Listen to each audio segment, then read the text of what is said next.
د لیک لوست درنو مینوالو نن خبرې پسې کوو. په یوه پښتو کلمه کې هم سې نه راځي. کله که کومه عربي کلمه وي پښتو ته راغلې وي له هغې سره لیکل کېږي، نو کله چې تاسو پښتو لیکل کوئ سې پکې مه لیکئ، خو که کوم مخ یوه عربي کلمه وه سې پکې راغلې وه بیا یې لیکلی سئ، لکه سنا. دې ته یا ثاني.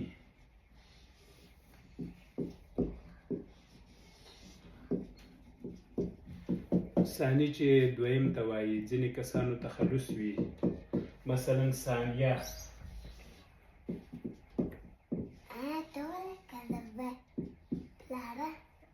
ثانیه چې ده دغه ته وایي سیکنډ ته.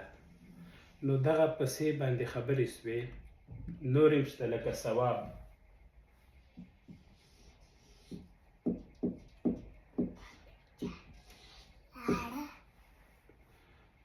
ثواب دی، سباون وایي څه خبره ده؟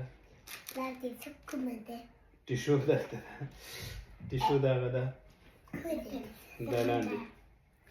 نو زما دواړو خواو ته ماشومان لګیا دي هیله او سباون لیکل کوي. هیله خو نه ښکاري خو لیکل یې ښکاري.